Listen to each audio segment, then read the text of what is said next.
एक साधु देश भ्रमण के लिए पैदल निकला हुआ था। एक बार रात हो जाने पर वो किसी गांव में आनंद नाम के व्यक्ति के दरवाजे पर रुका। आनंद ने साधु की खूब सेवा की।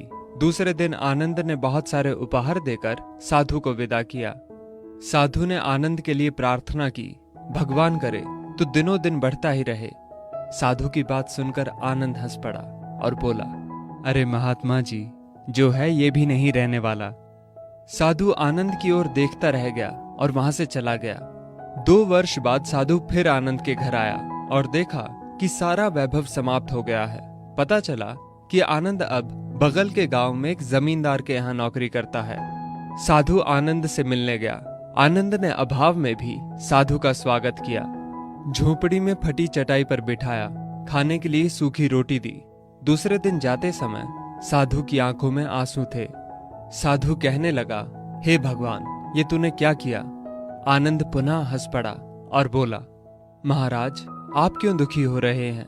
महापुरुषों ने कहा है कि भगवान इंसान को जिस हाल में रखे, इंसान को उसका धन्यवाद करके खुश रहना चाहिए। समय सदा बदलता रहता है और सुनो, ये भी नहीं रहने वाला। साधु मन ही मन सोचने लगा, मैं तो केवल भेष से साधु हूं, सच्चा साधु तो तू ही है आनंद।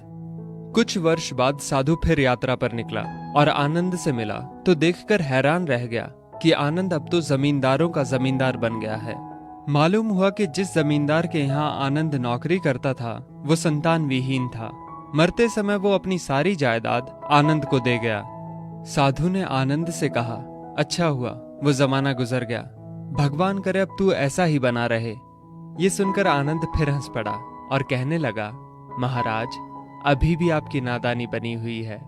साधु ने पूछा, क्या ये भी नहीं रहने वाला? आनंद ने उत्तर दिया, हाँ, या तो ये चला जाएगा या फिर इसको अपना मानने वाला ही चला जाएगा।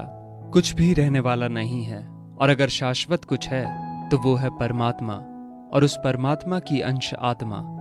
आनंद की बात को साधु ने गौर से सुना और चला गया। साधु कई साल बाद फिर लौटता है तो देखता है कि आनंद का महल तो है, किंतु कबूतर उसमें गुटरगू कर रहे हैं और आनंद का देहांत हो गया है।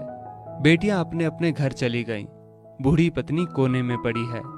साधु कहता है, अरे इंसान, तू किस बात का अभिमान करता है? क्यों इतराता है? यहाँ कुछ भी टिकने वाला नहीं है। दुख या सुख कुछ भी सदा नहीं रहता। तू सोचता है पड़ोसी मुसीबत में है और मैं मौज में हूं, लेकिन सुन, ना मौज रहेगी और ना ही मुसीबत। सच्चे इंसान वे हैं जो हर हाल में खुश रहते हैं। मिल गया माल तो उस माल में खुश रहते हैं, और हो गए बेहाल तो उस हाल में खुश रहते हैं। साधु कहने लगा, धन्य है आनंद तेरा सत्संग, और धन्य है तुम्हारे सतगुरु।